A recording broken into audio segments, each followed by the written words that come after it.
Bienvenidos de nuevo a Neutrality Studies. Hoy una vez más contamos con el periodista y escritor estadounidense Patrick Henningsen. Patrick, bienvenido de nuevo. Encantado de estar contigo, Pascal. Encantados de nuevo. Estar antes puede gente encontrar tu trabajo. Nuestra página principal es 21centurywire.com.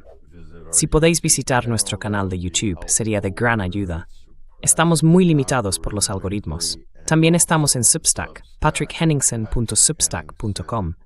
Es otra plataforma, y allí podéis ver parte de mi trabajo.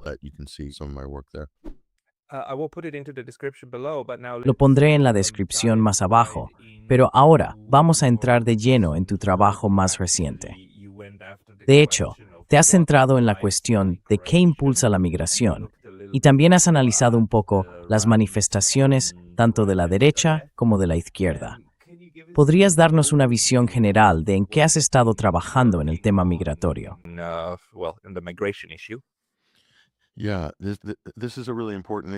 Sí, este es un tema realmente importante. Creo que está impulsando muchos cambios. Está transformando la política. Puedo hablar de Europa, por supuesto, del Reino Unido, y también en cierta medida de Estados Unidos, aunque allí es muy distinto. Pero en realidad ahora mismo se ha convertido en una especie de crisis política en Europa y en el Reino Unido. Entonces, la pregunta era, y llevamos mucho tiempo analizando esto, que ahora ya se puede ver cómo toda la historia empieza a encajar. ¿Cuáles son las verdaderas causas de la migración? ¿Qué es lo que está generando esa inquietud? Lo que están utilizando los partidos de derechas y, por ejemplo, el surgimiento de Reform en el Reino Unido, que es básicamente un partido de un solo tema. Se centra en las pequeñas embarcaciones que cruzan el canal y nada más.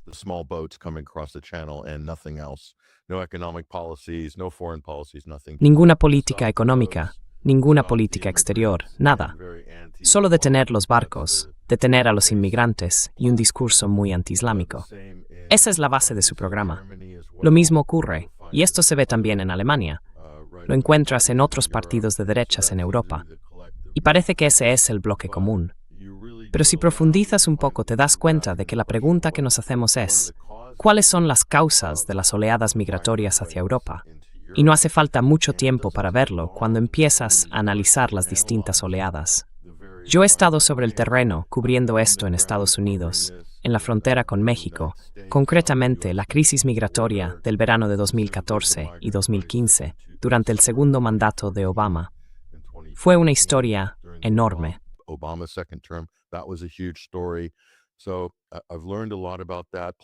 He aprendido mucho sobre todo eso. Además de haber estado sobre el terreno en Oriente Medio, concretamente en Líbano, viendo las consecuencias de la guerra de Siria y cómo las distintas oleadas de migrantes salen de las zonas de guerra, qué rutas siguen para llegar a Europa. Lugares como Lesbos, en Grecia, puntos de tensión como ese, o la frontera entre Hungría y Serbia, que es otro foco importante. Llevo tiempo estudiando este tema, y no hace falta mucho para llegar a una conclusión bastante evidente. Si observas todas las grandes oleadas migratorias y analizas las estadísticas que hemos detallado en este artículo para The Columnally, una nueva revista británica que acaba de lanzarse en 2026, puedes identificar casi todas las principales oleadas migratorias que coinciden con intervenciones de la OTAN.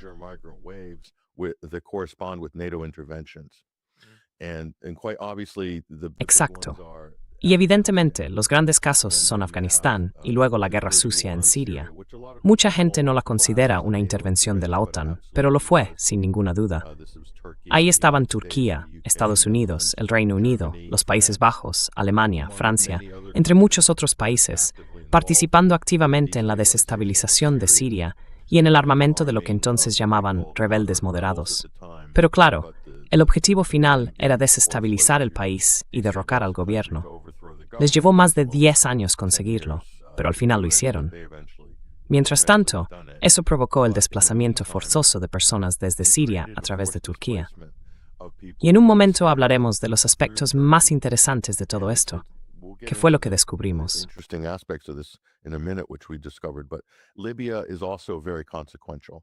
Pero Libia también es muy importante, porque Libia era la válvula de escape para la migración desde el África subsahariana hacia Europa. Y Gaddafi lo dijo claramente antes de su caída. Dijo, si me quitáis de en medio, vais a crearle a Europa un montón de problemas. Y por supuesto, los bombardeos y la decapitación del Estado libio, que lo convirtieron de hecho en un Estado fallido, han sido básicamente una autopista de migración desde África hacia Europa. Así que ahora tenemos la convergencia de distintas oleadas migratorias que llegan a Europa y también oleadas terciarias que vienen, por ejemplo, de Afganistán. Muchos uzbekos, tayikos, gente de los stanes, como se dice en Asia Central, llegan a Europa como consecuencia de la guerra, de la desestabilización económica o también de las sanciones.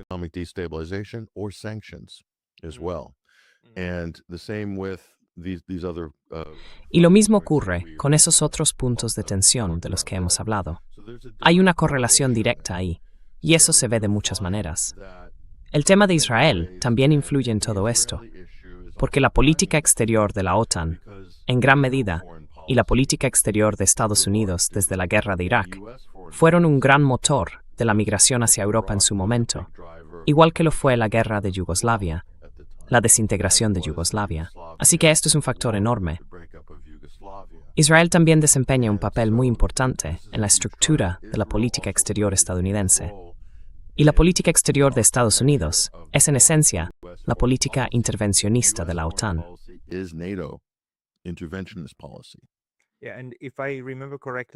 Y si no recuerdo mal, en tu artículo también señalas que esto crea una especie de círculo vicioso, ¿verdad?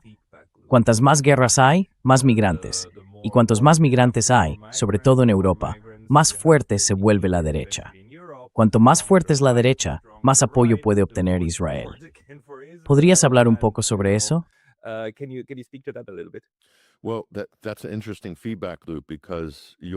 Bueno, eso es un bucle de retroalimentación interesante, porque verás que Israel está en ambos lados de ese bucle.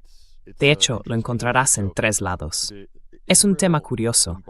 Israel emprendió una iniciativa muy audaz, que probablemente podamos remontar al menos hace unos 20 o 25 años.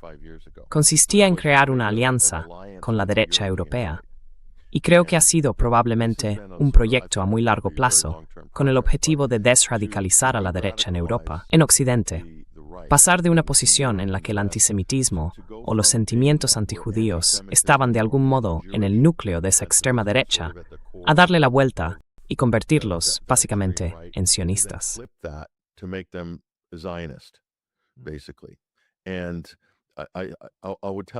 Y te diría que, en mi opinión, el momento más impactante y quizá el punto de inflexión más grande de todo esto fue la masacre de Breivik, el tiroteo masivo en Noruega en 2010. Él era un sionista convencido, y el objetivo de su ataque fueron jóvenes laboristas noruegos que eran muy pro-palestinos. Eso generó una especie de efecto de enfriamiento político sobre ese tema durante un tiempo, incluso en un país como Noruega, y sembró mucho miedo en torno a esa cuestión. Breivik también hablaba con, o estaba relacionado con, la EDL, la Liga de Defensa Inglesa. En aquel momento, Tommy Robinson era el líder de esa organización, justo antes de que Breivik llevara a cabo el ataque. No hay pruebas de que se comunicara con Tommy Robinson, cuyo nombre real, por cierto, es Stephen Yaxley Lennon.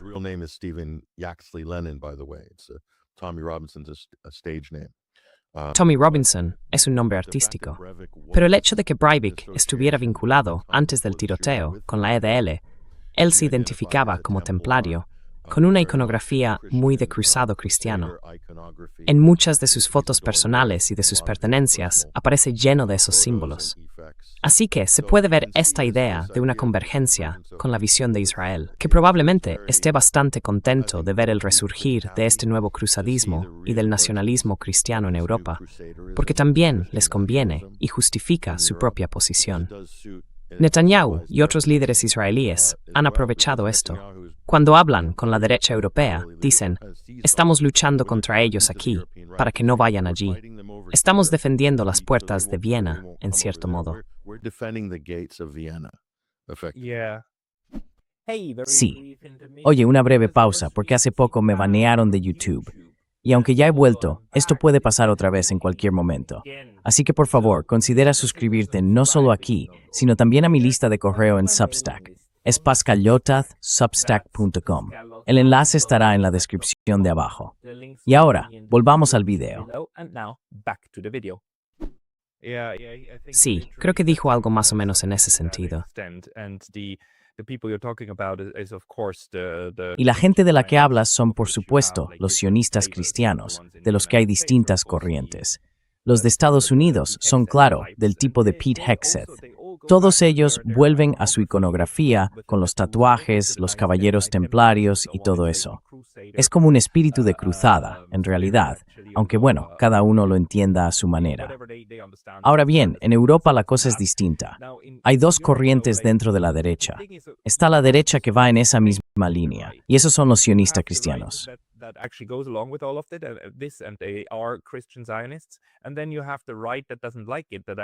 Y luego está la derecha, a la que no le gusta eso, que dice algo así como, no deberíamos hacer guerras en Asia Occidental, porque si no bombardeamos sus casas, no vienen. Y de hecho, hay una parte importante de la AfD, el partido alemán, este nuevo partido de derechas, que es en realidad pro-paz. Y lo son, en buena medida, porque son anti-inmigración. Pero creo que su análisis es correcto. Cuanto más destruyamos las casas de esa gente, más vendrán aquí. ¿Podrías hablar un poco de eso? ¿De en qué punto estamos en ese lado de la división? Y bueno, diría que Tucker Carlson también pertenece a ese tipo de tradición de derechas, digamos conservadora. ¿Cómo estamos en ese sentido en Estados Unidos y en el Reino Unido, que tú has estudiado tan a fondo?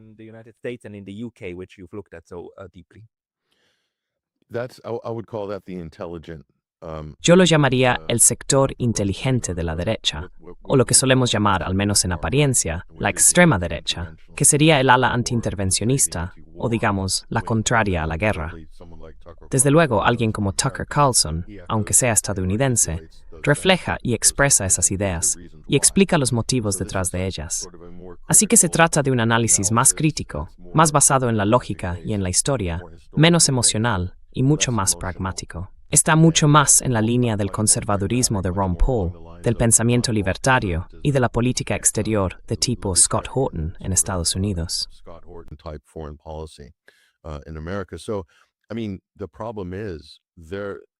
El problema, creo yo, es que los están empujando fuera de esa conversación o incluso de ese movimiento. Me parece que ahora son una minoría muy pequeña, porque lo que ha pasado es que ha habido una enorme inyección de dinero en ese movimiento, tanto en Europa como en el Reino Unido. Ese dinero viene directamente de personas como Elon Musk, Peter Thiel, y de quienes han fundado, dirigido o están detrás de empresas como Palantir. Es una especie de nueva derecha tecnocrática, y cuesta no llegar a la conclusión de que todo eso sigue una trayectoria bastante cercana al fascismo. Pero lo curioso es que el dinero viene de Estados Unidos.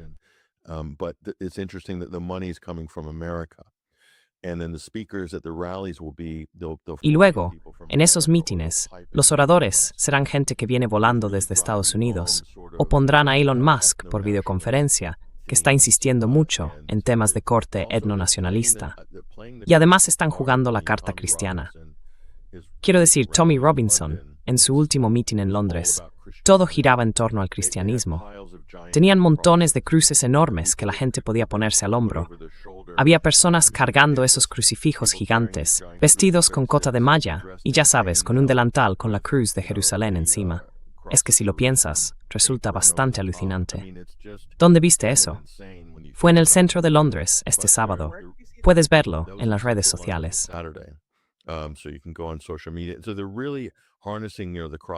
Así que están utilizando de verdad la cruz de San Jorge, los templarios, la cruz de Jerusalén. Esto es una guerra santa. Y eso refleja lo que vemos en las tendencias dentro del ejército estadounidense.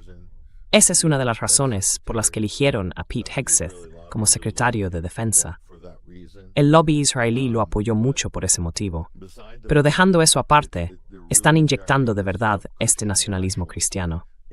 Inglaterra es una nación cristiana. Alemania es una nación cristiana. Y estas personas no se han asimilado, es decir, los musulmanes. Por tanto, deben irse. O como mínimo, debemos impedir que entren más musulmanes, porque está destruyendo el carácter cristiano del país.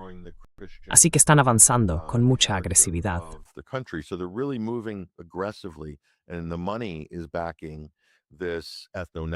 Y el dinero los respalda.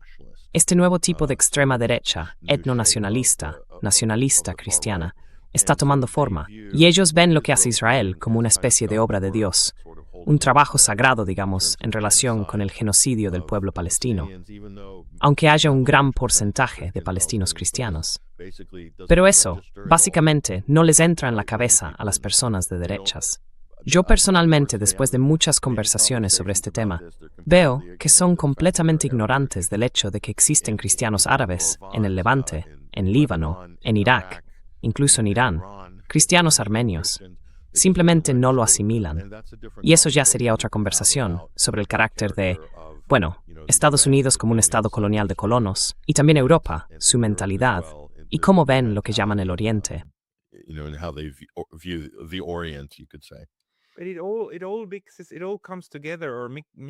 Pero todo se mezcla, todo se junta o se mezcla, porque una de las cosas más extrañas de Elon Musk es claro que en Twitter básicamente se moviliza contra la inmigración africana a Europa, ¿no? Siendo él mismo un inmigrante africano. Pero obviamente ellos no se perciben así, o eso no encaja dentro de ese grupo. Quiero decir, ¿qué tan importante crees que sigue siendo ese viejo y estúpido tema del racismo para poder entender esta parte del espectro político?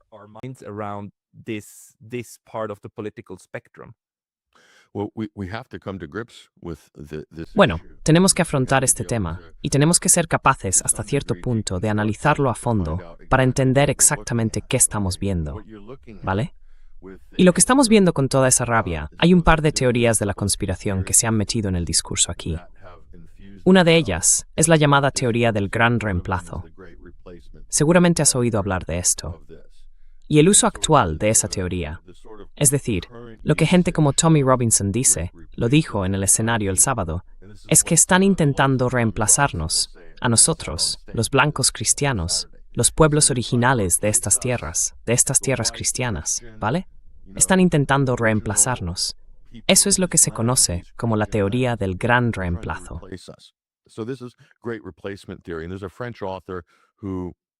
Hay un autor francés que creo publicó un libro en 2011 titulado El Gran Reemplazo, Renaud Camus, ¿vale? Y eso se ha convertido en una especie de argumento o de tesis. Muchas veces lo que hacen es reutilizar ideas. Probablemente no sea exactamente el argumento que se planteaba en el libro, pero esto pasa siempre. Y ahora están tirando de eso. Y luego está la otra idea, la del supuesto genocidio blanco. Elon Musk la está promoviendo de forma bastante agresiva. Así que, si lo miras desde un punto de vista intelectual, resulta casi ridículo, porque un genocidio sería que un grupo intentara eliminar a otro. Pero, ¿quién está eliminando a la población blanca de Europa? Evidentemente, nadie está matando a los europeos blancos. Es una cuestión demográfica.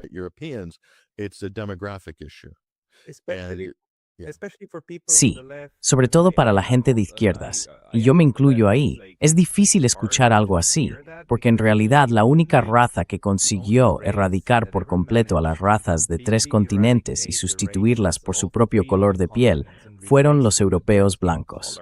Y a eso le pusieron un nombre, el Destino Manifiesto, y todo lo que vino con él, ¿no? Y eso es, en cierto modo, el gran reemplazo. Pero luego pensar que eso podría ocurrirles a ellos, al revés. A mí me da la impresión de que lo que pasa es que tienen miedo de que les hagan lo mismo que en el fondo saben que sus abuelos y sus antepasados hicieron con los demás. ¿Crees que eso influye en esa forma de pensar o estoy analizando demasiado?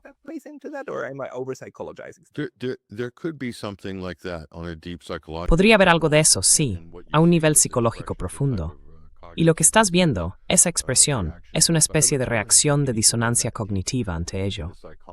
Pero ni siquiera creo que haga falta ir tan lejos en la psicología. La angustia viene del cambio demográfico. Hay un libro muy bueno de 2 autores canadienses, Daryl Bricker y John Ibbotson, que se llama El planeta vacío. Se publicó en 2018 o 2019 y muestra claramente las tendencias demográficas a largo plazo, en algunos casos irreversibles, en todo el mundo. Y bueno, la tasa de natalidad en la Europa blanca, y eso incluye el Reino Unido, y diría que también en la Norteamérica blanca, se ha desplomado. Se ha desplomado por completo.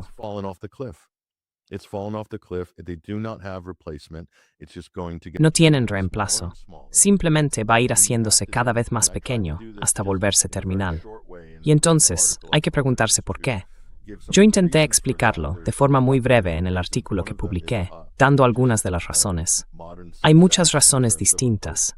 Una de ellas tiene que ver con el éxito del mundo moderno después de la Segunda Guerra Mundial, la atomización de la sociedad, la victoria del capitalismo en la economía corporativa, la victoria de una sociedad cada vez más individualista y fragmentada, la píldora anticonceptiva, el feminismo de cuarta y quinta ola. Todas esas cosas han hecho que la familia deje de ser la unidad central del Estado moderno y que ahora todo gire en torno al individuo. Y eso al final se refleja en la demografía.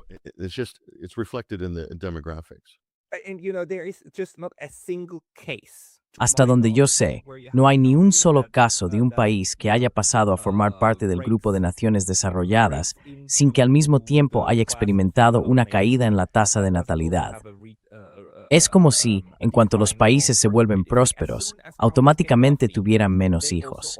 Y eso no ocurre solo en Europa o en Norteamérica, también pasa en Japón. También es cierto en el caso de China.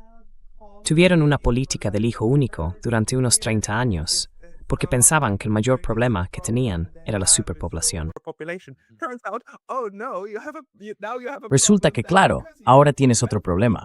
Como te has vuelto tan rico y la gente ya no tiene hijos, pasa justo lo contrario.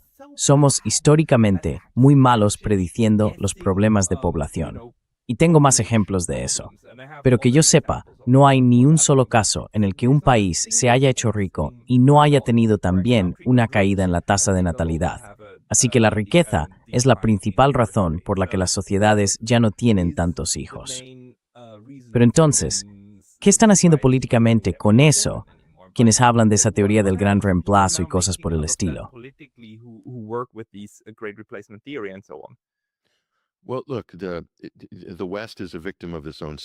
Mira, Occidente es víctima de su propio éxito. Después de la Segunda Guerra Mundial, permitió una enorme expansión del sistema de seguridad social y de todos sus programas sociales. El gobierno pasó a estar en posición de incentivar a las madres solteras a través de distintos planes de ayudas. Y esto se ha demostrado en muchos estudios y trabajos en Estados Unidos desde los años 60.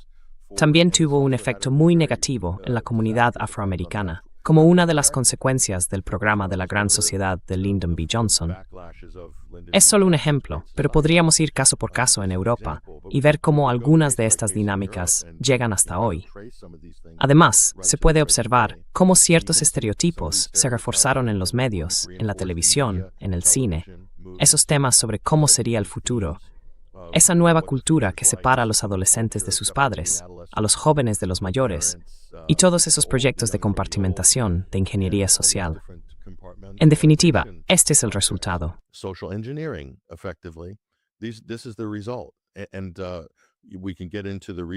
Y podemos entrar en las razones por las que eso resulta más beneficioso para el Estado corporativo, en términos de gestión, de beneficios y de los intereses de ciertos oligarcas, desde luego. Podemos hablar de eso. Puede que sea una conversación distinta, pero al final la cuestión es quién va a ocupar ese espacio. Por ejemplo, el Reino Unido es un buen caso. La expansión del NHS, el Servicio Nacional de Salud. Entonces, ¿qué pasó? Y aquí es donde se pone interesante. En toda esta conversación sobre inmigración desde la derecha, para ampliar el Servicio Nacional de Salud después de la Segunda Guerra Mundial, hizo falta una enorme incorporación de mano de obra barata. Y lo mismo ocurrió con la expansión del sistema de transporte de Londres, el Metro de Londres, el servicio postal. Con todo eso,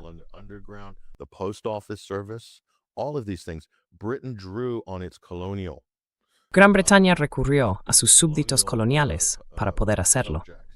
Incluso durante el periodo postcolonial, seguían teniendo esa red. Y los trajeron al país para cubrir puestos y reforzar la expansión de la burocracia, del Sistema Nacional de Salud. y así sucesivamente. La administración pública, partes de la administración dominadas por los gobiernos locales, la expansión de esos gobiernos locales, dominada por personas de ciertos países, según la región de Gran Bretaña de la que hablemos. A ese concepto yo lo llamo el dividendo colonial. Ese es el dividendo colonial. Y Gran Bretaña fue capaz de hacerlo de una forma muy organizada, deliberada y metódica.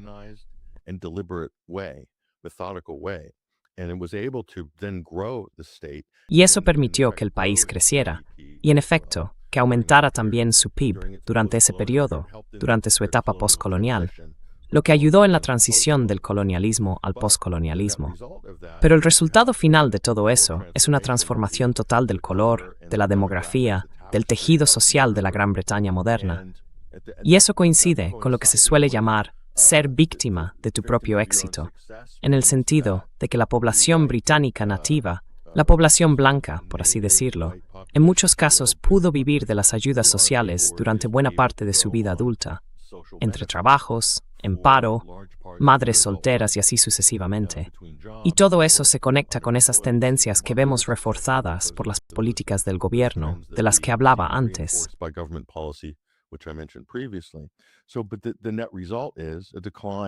Pero el resultado final es un descenso en las familias, una caída en la tasa de natalidad, una disminución de los hogares con dos padres en la población blanca británica, y en última instancia, una tasa de natalidad que se ha desplomado y que ya no se puede recuperar.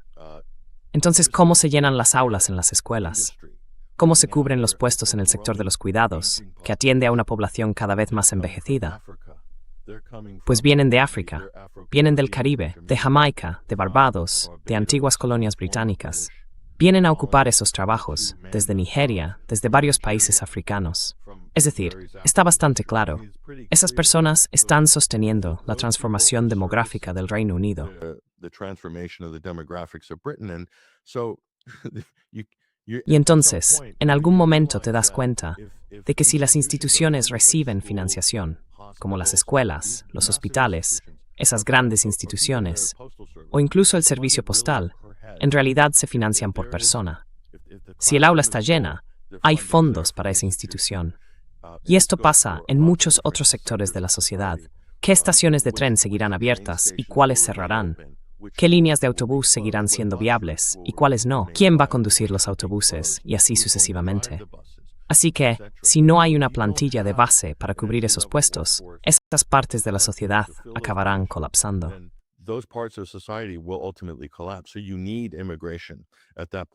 Así que, en ese momento, se necesita la inmigración para mantener esa estructura de Estado moderno que se levantó después de la Segunda Guerra Mundial. Y las empresas también necesitan mano de obra barata, de nivel inicial. Por eso son grandes defensoras. Las corporaciones suelen ser muy favorables a la inmigración, incluso algunas de las mismas que podríamos considerar de derechas, si lo analizas a fondo, son en realidad bastante permisivas con la política migratoria. Les gusta el tema de la inmigración, y hay una gran contradicción, porque en mi opinión, muchos de los que están arriba, los que tienen el dinero, son muy manipuladores. Están jugando en los dos bandos del asunto.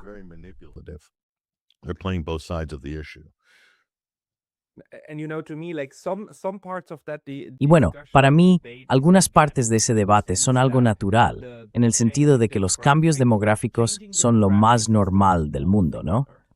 Pasa en cada generación, que mira atrás y dice, era distinto cuando yo era niño, ¿verdad?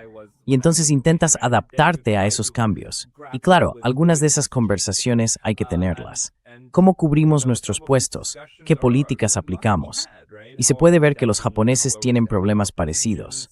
Ellos lo afrontan de otra manera, dan visados de 5 años. Luego intentan que la gente vuelva a su país y traen a otros nuevos para asegurarse de que no se establezcan, y así sucesivamente. Y se puede debatir si eso está bien o no.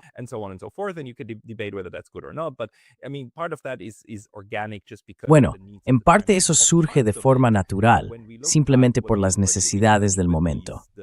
Pero hay otros aspectos que cuando miramos lo que investigaste sobre la relación entre la guerra y la migración, quizá no parezcan deliberados en el sentido de querer provocar algo, pero sí te hacen preguntarte, ¿son conscientes quienes hacen esto de lo que realmente están causando?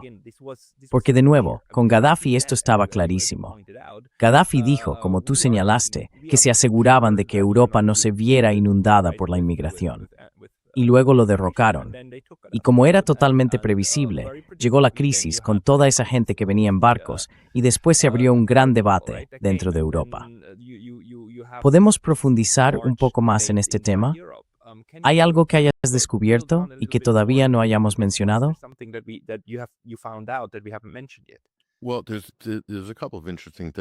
Bueno, hay un par de cosas interesantes. Una de ellas, y aquí es donde entra la similitud con el tema de la inmigración en Estados Unidos. Con Libia, después de la caída del país, se convirtió en un estado fallido, y los traficantes empezaron a mover personas desde países como Sudán, Somalia o Eritrea. Venían por ese corredor, pasando por Libia, y la Unión Europea tuvo la brillante idea de, pagar a grupos en Sudán para ayudar a gestionar y frenar los flujos migratorios hacia Europa. Claro, gran parte de ese dinero acabó a través de lo que llamaron el proceso de Khartoum.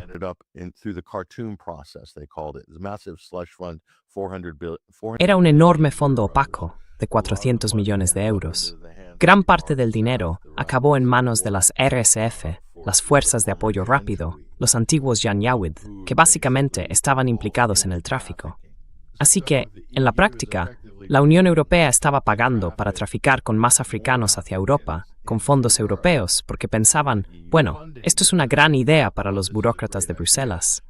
Hemos hecho nuestra parte, hemos asignado el dinero, asunto resuelto, y estamos colaborando con nuestros socios en África y todo eso, hasta que resultó ser justo lo contrario. Eso también lo conté en mi artículo. Bastante impactante. Hay gente que, cuando les hablas de corrupción, te preguntan, ¿cómo se escribe? ¿Qué? ¿Perdona? Es una de esas cosas que las mentes burocráticas no registran, ¿verdad? Que puede haber gente que use el dinero que se le da para algo distinto de lo que estaba previsto. Pero dejemos eso a un lado. Así que, eso está pasando. Y la forma en que los europeos intentaron resolverlo, quiero decir, la brillante idea que tuvieron, fue básicamente dejar de financiar sus patrullas fronterizas humanitarias, las que se supone que deben evitar que la gente muera. Y luego básicamente dijeron algo así como no, que se ahoguen. Y buena parte de la derecha en realidad aplaudía eso. Porque claro, cuantos más acaben en el fondo del mar, menos llegan a la costa, ¿no? Es bastante horrible si piensas en el ciclo que eso crea y en la violencia que se ejerce sobre personas que ya son víctimas de violencia.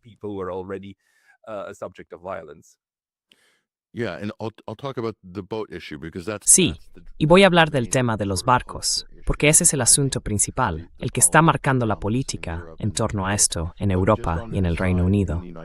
Pero como comentario aparte, en Estados Unidos los demócratas sí tenían una política de sustitución que consistía en querer convertir Texas en un estado demócrata. Así que la política de fronteras abiertas de Joe Biden y en parte de Obama, aunque Obama, en la última parte de su segundo mandato, hizo mucho por frenar el flujo migratorio, con muchas deportaciones, quizá no tanto cerrando la frontera, pero sí con muchas más deportaciones. Fue un tema importante. Pero durante el primer mandato de Trump se recibió un número sin precedentes de migrantes venezolanos, ¿de acuerdo? Así que los demócratas sí tienen esa estrategia. Joe Biden lo dijo públicamente. Queremos que Texas sea demócrata. Y por eso veían a todos esos inmigrantes que llegaban desde Guatemala, Centroamérica, Colombia y otros lugares como populares votan demócratas. Lo cual en realidad salió muy mal. Sí. Esa es una. Pero Trump, el propio John Bolton lo ha dicho públicamente, igual que el funcionario del Departamento de Estado de Trump encargado de inmigración, querían provocar salidas masivas de migración desde Venezuela. Las sanciones contra Venezuela se diseñaron para generar privación económica y así provocar esas salidas, sobre todo de la clase trabajadora y de la clase intelectual, la gente formada, para que vinieran a Estados Unidos. Así que esa fue una política bajo Trump. Y luego, en su segundo mandato, Trump da la vuelta y dice, todos estos son terroristas, son bandas del Tren de Aragua y hay que deportarlos por la fuerza. Pero fue él quien impulsó esa inmigración. Querían tener en Estados Unidos a gente contraria a Maduro. Ese es otro concepto.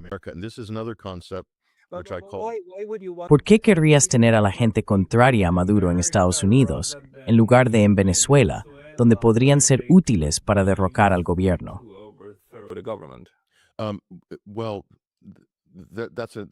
Bueno, esa es una pregunta interesante. Y creo que la realidad política venezolana es mucho más resistente de lo que muchos estadounidenses imaginan, sobre todo en lo que respecta a la ideología y al movimiento chavista. Está muy arraigado, incluso de forma generacional, en la sociedad venezolana. Pero lo que se llama aquí es una quinta columna en el exilio. Occidente siempre ha tenido la estrategia de absorber una quinta columna en el exilio.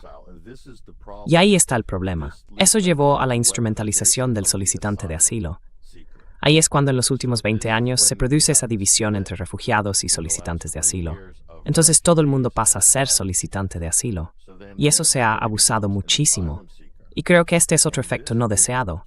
Personas que llegan a la frontera sin documentación.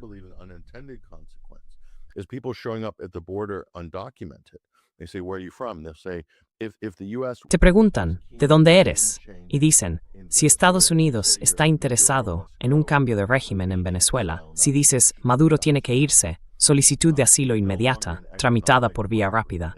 Así que ya no eres un migrante económico. Y en Europa se hizo algo parecido.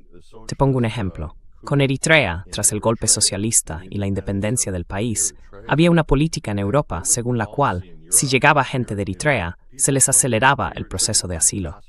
Querían integrarlos en Europa, hacerlos pro-europeos, pro-occidentales, pro-capitalistas. Les daban muchas oportunidades en el ámbito académico. Hicieron lo mismo con los refugiados sirios. Llegabas a Lesbos, a las puertas de Europa, decías Assad tiene que irse, huimos de Assad, y solicitud de asilo inmediata. Lo mismo pasó con Afganistán.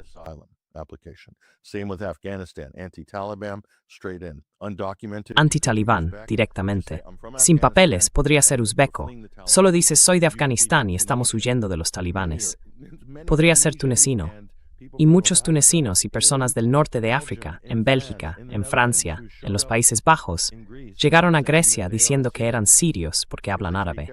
Así que esto se ha aprovechado sin límite. Y otro ejemplo sería Afganistán, que es un gran ejemplo de esto. Siria también lo es. Puedes pedir asilo viniendo de una zona de guerra que es resultado directo de la política exterior de la OTAN, de Occidente o de la agresión israelí. Pero si logras presentarte como alguien que encaja con lo que el país de acogida quiere políticamente, obtendrás asilo automático. Gente de Eritrea está llegando a Europa.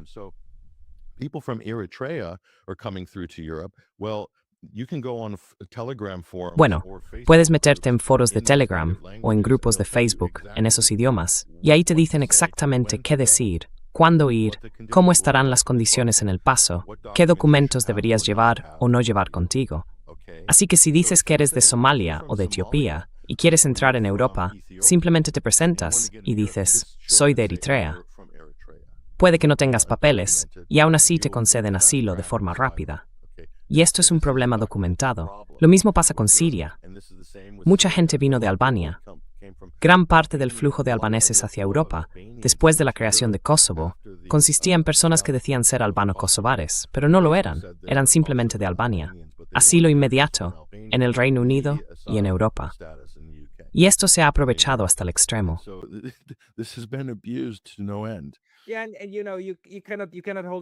Sí, y ya sabes, no se puede culpar a esa gente, ¿verdad? Cuando están en movimiento y todo eso, lo que intentas es encontrar la manera de llegar a un punto en el que ya no estés en ese tipo de peligro, ¿no? Así que la cuestión es la política del otro lado. Y por supuesto, las políticas que desde el principio generan esos movimientos masivos de personas, ¿verdad? Esos desplazamientos de grandes cantidades de gente. Y de hecho, ya sabes, hay debates sobre eso. Quiero decir, justo cuando empezó la guerra contra Irán, en febrero de este año, o en marzo, hubo esas discusiones. Si Irán se convierte en un estado fallido como Libia, los millones de iraníes que empezarán a moverse hacia Europa. Es un fenómeno muy conocido. Y aún así, lo hacen todo el tiempo.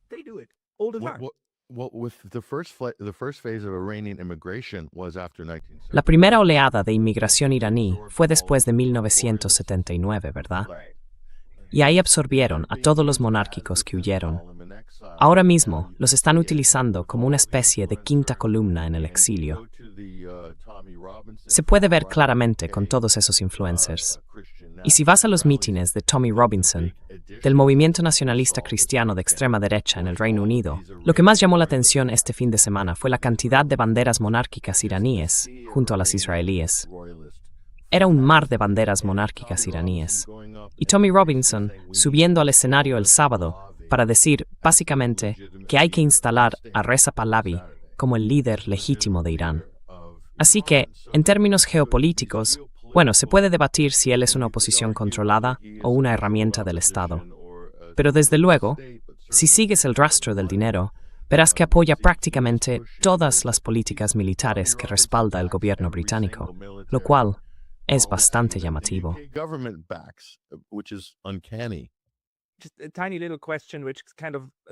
Solo una pequeña pregunta, algo así como un tema secundario.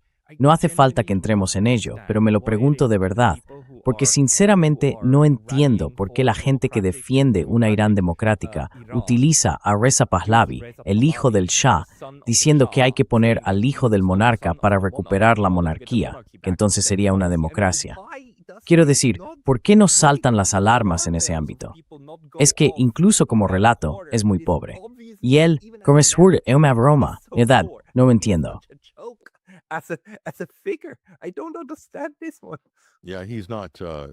Sí, no es popular. No tiene ninguna base en Irán.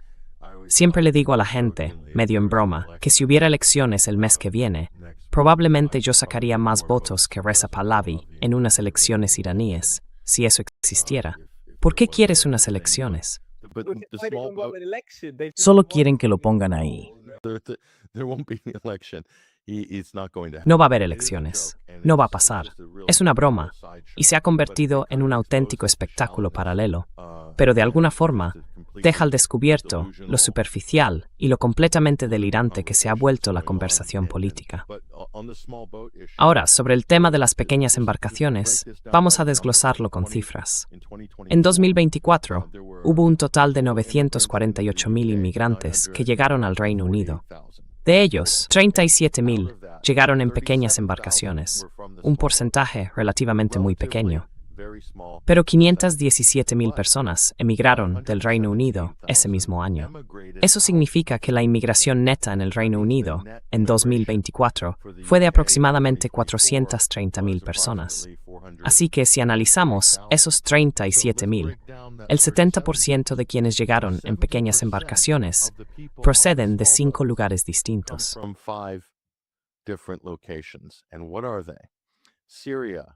¿Y cuáles son? Siria, Afganistán, Irán, y hay algunos más. Creo que Albania es uno de ellos también. Así que, básicamente, todos son lugares que han sido golpeados de alguna manera, o están relacionados con una guerra iniciada por la OTAN, o están bajo sanciones, porque no se pueden ignorar las sanciones, el aspecto de guerra económica que implican, como factor que impulsa el colapso económico y todo lo demás.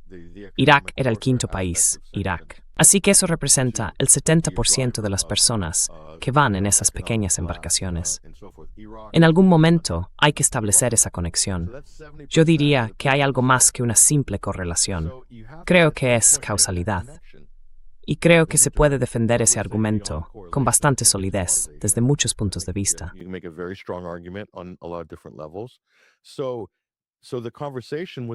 Así que la conversación con la derecha debería ser, tenemos que analizar la política exterior. Pero cuando miras a Nigel Farage y al Partido Reformista, no tienen nada que decir sobre política exterior, más allá de que hay que apoyar a Israel y, ya sabes, destruir Irán. Y eso para mí es enorme. Ahí hay una oportunidad para un sector inteligente dentro de la derecha que existe y que es, como decías tú, Pascal, ese tipo de pensamiento al estilo Tucker Carlson, que busca las causas de la inmigración y convierte eso en el eje principal del debate y de las políticas. Pero eso no se ve en muchos de los nuevos partidos, que yo llamaría más bien boutique o de tipo meme. son partidos de un solo tema, como Reform en el Reino Unido. También está Restore.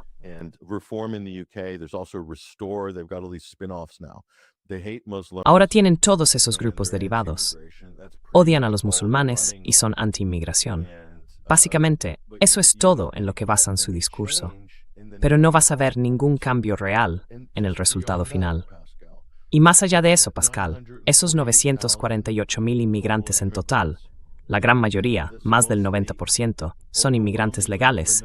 Están entrando por los canales normales, por los procesos habituales del gobierno. Así que el tema de las pequeñas embarcaciones se está utilizando como el motor principal de todo este movimiento de extrema derecha en el Reino Unido. Es realmente extraordinario cómo han conseguido convertir eso en su bandera, pero sin ponerlo en contexto, lo cual para mí es una oportunidad perdida. Aunque hay mucha gente que no quiere que esa conversación tenga lugar.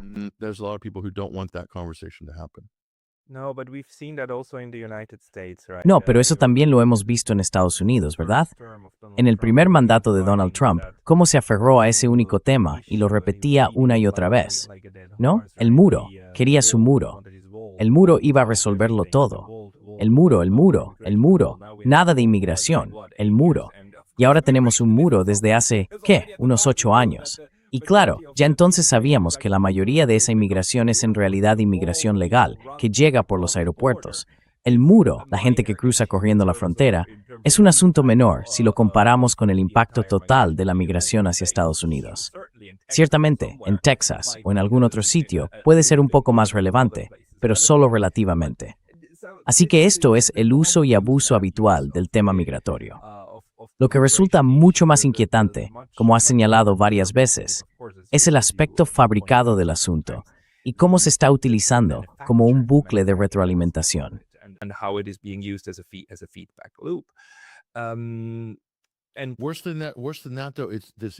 Y peor aún, peor que eso, es que este tema, tradicionalmente, y no solo ahora, sino a lo largo de toda la historia, siempre se ha utilizado para desviar la atención del público, para canalizar la frustración y alejarla de perturbaciones del sistema, como un colapso económico. Y se está usando para crear. Tuviste hace poco en tu programa a un gran invitado, Matías Desmet. El tema de la inmigración se utiliza como uno de los principales detonantes de la formación masiva. Así que, nos dicen, este es el origen de vuestros problemas y de vuestros miedos.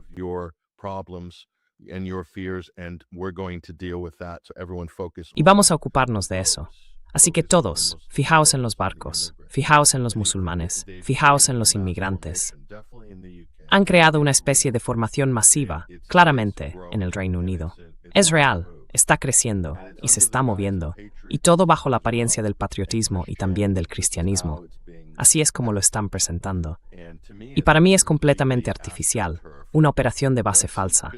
Es un movimiento financiado por multimillonarios de Estados Unidos, y eso salta a la vista. Todo el asunto, en mi opinión, es totalmente artificial. Es pura ingeniería social.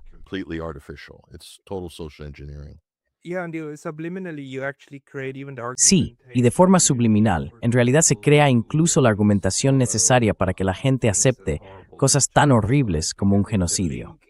Porque si el vínculo es algo así como, mira, no quieres a esta gente morena aquí. Nosotros, los pobres israelíes, estamos atrapados con ellos allí.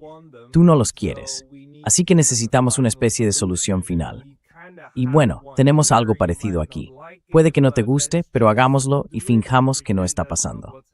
Y dentro de 10 años, el problema estará resuelto, porque esta gente simplemente se habrá ido. Nadie sabrá a dónde fueron. Es enfermizo, pero es ese tipo de asociación lo que se está haciendo. Y en Israel, Netanyahu sigue diciendo algo como, nadie quiere a los palestinos, ¿verdad? Nadie quiere a los palestinos.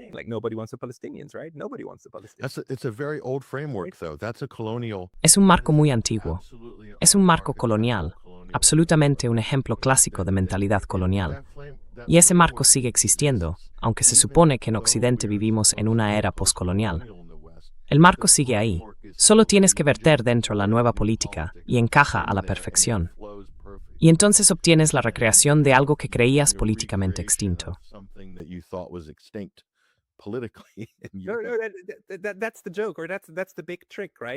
Ese es el chiste, o más bien, ese es el gran truco, ¿no? Seguimos siendo profundamente coloniales. Y de hecho, el colonialismo, y esto lo dijeron dos invitados en mi podcast hace un tiempo, tiene sus raíces en el espíritu cruzado. Fueron las cruzadas las que pusieron todo esto en marcha. Y claro, cuando se toparon con un muro en Oriente, decidieron ir hacia Occidente. Ahí fue donde tuvieron éxito, donde el genocidio, como instrumento del colonialismo, logró hacer lo que hizo y lo que podía hacer allí. Y ahora simplemente lo intentas otra vez, en otro sitio. Es como eso de a la segunda o a la tercera va la vencida, ¿no? Es bastante enfermizo. Y funciona a nivel social. La gente lo acepta porque no existe un relato unificado sobre ello. Ese es uno de los mecanismos clave y está dando forma a la política actual. En realidad, todo está cerrando el círculo. Así que, de lo que hablas, las cruzadas, tuviste hace poco un invitado brillante que lo explicó muy bien. He olvidado su nombre. Adnan Hussein hizo ese comentario. Sí, Adnan Hussein. Los dos lo dijeron por separado, sí. Sí, y ahora todo ha cerrado el círculo con el resurgir del nacionalismo cristiano. Pero es un resurgir superficial, porque la realidad es que toda esa gente no va a la iglesia los domingos. Se identifican como cristianos, se identifican con la iconografía de los cruzados. Su experiencia religiosa es ir a ese meeting cada 6 meses en el centro de Londres. Es decir, ahí es donde obtienen es como el católico que va a misa solo en Navidad y en Semana Santa. Es el equivalente para este nacionalista cristiano. No se sientan en la iglesia a leer las escrituras, no estudian la Biblia. Son cristianos de nombre, no practicantes. Sí.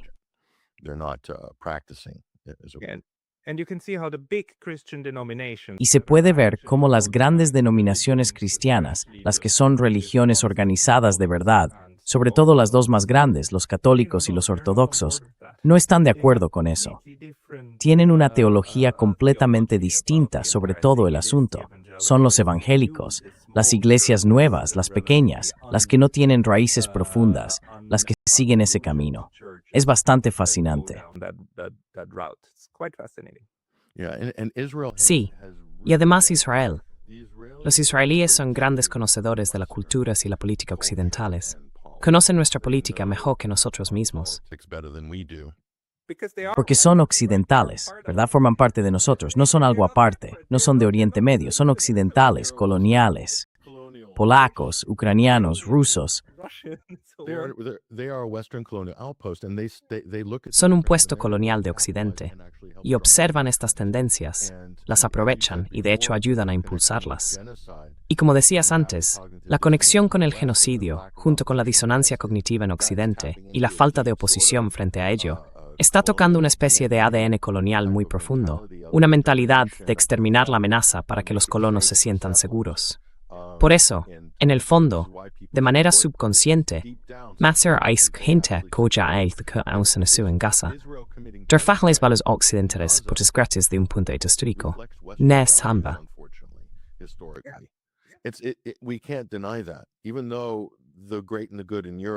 Aunque en Europa, las élites y los grandes defensores de los derechos humanos hablen sin parar de ellos y de todas esas grandes instituciones, a la hora de aplicarlos de verdad, hay una desconexión evidente. Y la estamos viendo. Está ocurriendo delante de nuestros ojos. Para mí, es algo realmente extraordinario. Muchos de mis colegas y conocidos están desconcertados. ¿Cómo puede producirse una desconexión así? Israel y Gaza se han convertido en la verdadera piedra de toque. Y en muchos sentidos, es la revelación del método.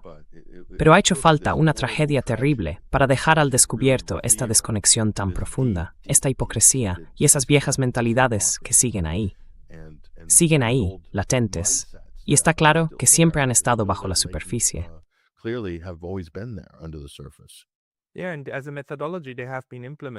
Sí, y como metodología, se ha aplicado ya desde hace cientos de años.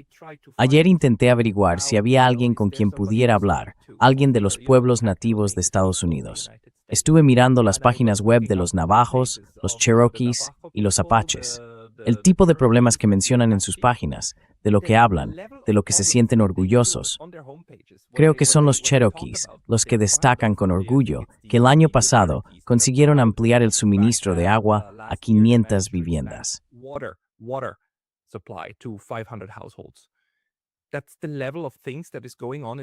Ese es el nivel de cosas que están ocurriendo en las reservas. Y para mí, en una nación desarrollada, eso es algo que nunca pensé que leería como si fuera un logro. Pero esas son las cosas que están pasando. Esas son las personas que ya han sido víctimas de un genocidio exitoso. Y lo que queda son solo los últimos restos, ¿no? Sí, y me resulta alucinante. Y esas son precisamente las cosas sobre las que, por supuesto, teorías como la del gran reemplazo y similares nunca, jamás se detienen ni un segundo a pensar. Y todo esto tiene solo 250 años. Estados Unidos como proyecto tiene 250 años. No es nada. Es realmente asombroso.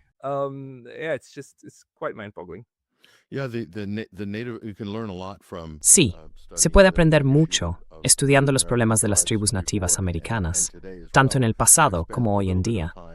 He pasado algo de tiempo. He hecho un poco de trabajo documental en reservas de Estados Unidos, lo suficiente como para entender cuáles son los problemas fundamentales del día a día. Y lo interesante es que son una población posterior a un genocidio. Se les asignaron reservas, que son, en la práctica, territorios soberanos dentro de Estados Unidos, en vez de suministros externos, de cosas por el estilo.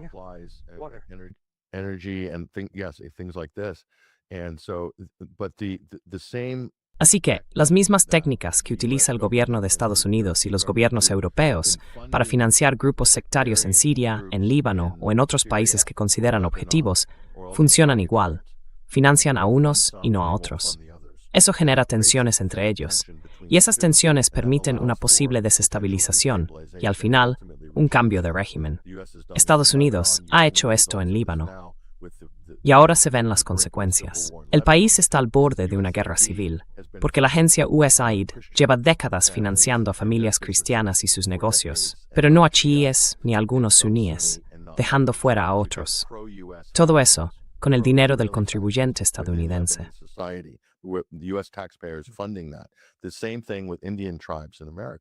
Lo mismo pasa con las tribus indígenas en Estados Unidos. El gobierno federal va y da dinero a unas partes de la tribu y a otras no. Financia ciertas cosas y otras no. Son muy específicos y estratégicos en cómo lo hacen para dividir a los indígenas. En algunos casos, reservas enteras se han dividido por el tema del juego, por el asunto de los casinos. Esto ha provocado una especie de división ideológica entre lo tradicional y la modernidad en algunas tribus nativas. Si aceptar o no ese dinero del hombre blanco, si mantener las tradiciones y los valores indígenas, o incorporar ese nuevo componente tipo Las Vegas a la vida moderna de los pueblos nativos.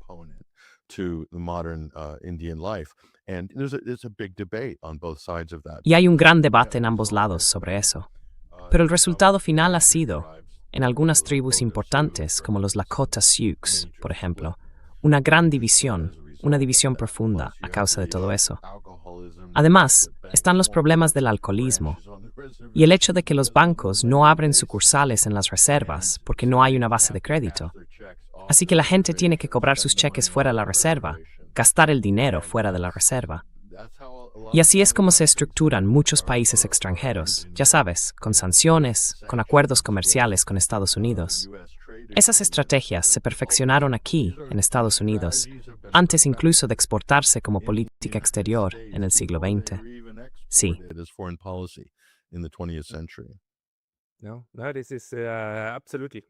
No, es exactamente así. Por eso es algo mucho más antiguo que solo Palestina y Gaza. Son ya cientos de años con esta forma de actuar, de aplicarla y, como decías, de perfeccionarla.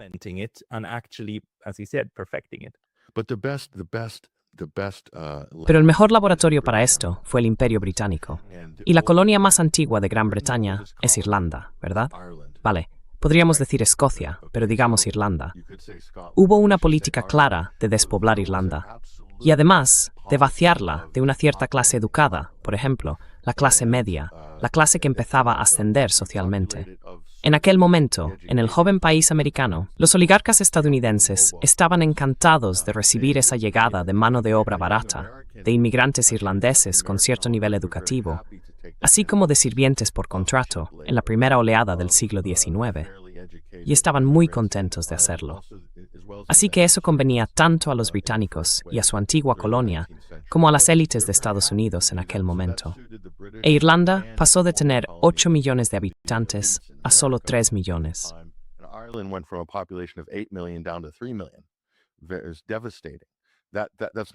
Es devastador.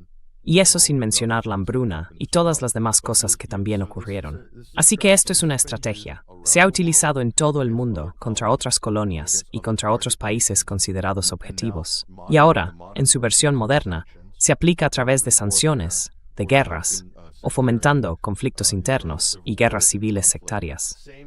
El resultado final es exactamente el mismo. Es una forma de dejar a un país sin sangre, sin su gente más preparada, y luego aprovechar ese talento. Esos médicos, esos ingenieros, ahora están en universidades alemanas, trabajando en industrias alemanas, y serán muy pro-alemanes, o pro-británicos, o pro-estadounidenses, o canadienses, según el país al que hayan sido repatriados.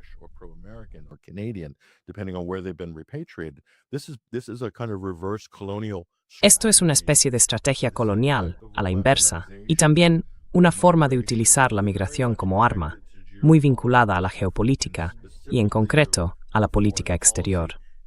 Si lo analizamos más a fondo, entra en juego el mecanismo que diferencia a los refugiados de los solicitantes de asilo en cuanto a cómo se les permite entrar en el país. En el fondo, se trata del desplazamiento, del movimiento de personas. Y si subimos al nivel de planificación de la OTAN y del ejército estadounidense, y observamos, por ejemplo, el concepto de dominio de espectro completo, vemos cómo el Pentágono recibe informes sobre todo esto de los grandes bancos de inversión.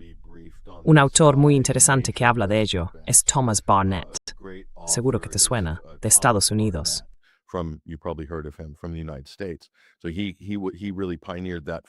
Así que él fue realmente quien impulsó ese movimiento de dominio de espectro completo. Daba presentaciones en el Pentágono cuando trabajaba para Cantor Fitzgerald Investments.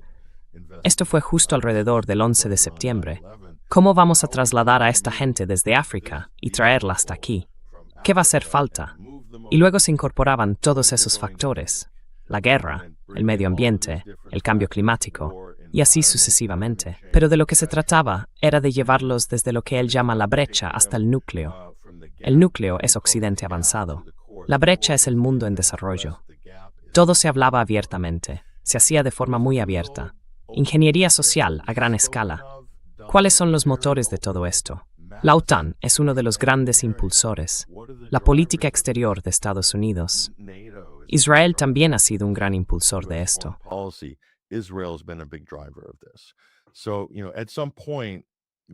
Sabes, en algún momento podemos conectar fácilmente los puntos para explicar por qué están ocurriendo estas cosas en Europa, en el Reino Unido, en Estados Unidos, en Canadá y así sucesivamente. Pero luego se ve claramente cómo todo eso se está utilizando para generar resultados políticos dentro del ámbito interno de esos países occidentales y, en concreto, para impulsar esta nueva extrema derecha. Creo que cuando uno logra desmontar esto y analizarlo, y además mirar la historia, que es una parte muy importante, no hay mejor laboratorio que el Imperio Británico, Birmania, Myanmar. Si miras todos esos casos, las guerras de Biafra en Nigeria, mencioné Eritrea y Etiopía, se puede ver cómo la geopolítica va abriéndose paso a través de todos esos distintos puntos de conflicto y cómo todo eso acaba sirviendo al país anfitrión, al núcleo del imperio después.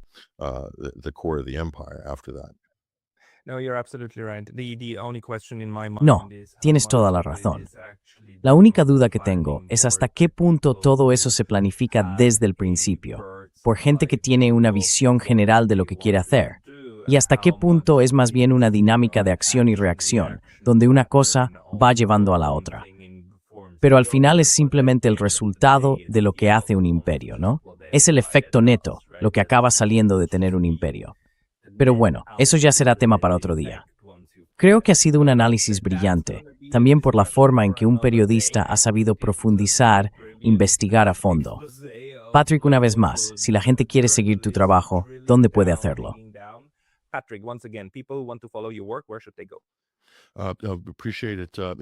Gracias, lo agradezco. Si podéis, dadle a me gusta y suscribíos a nuestro canal de YouTube, 21st Century Wire. También os dejaré los enlaces, Substack, Patrick Henningson y, por supuesto, 21stcenturywire.com. Ese es nuestro centro principal, nuestra plataforma como medio independiente. Llevamos en marcha desde 2009.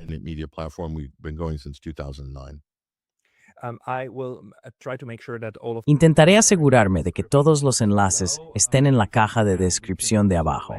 Si es posible, también podemos publicar esta charla como una colaboración para que la gente pueda entrar en tu canal de YouTube y suscribirse allí.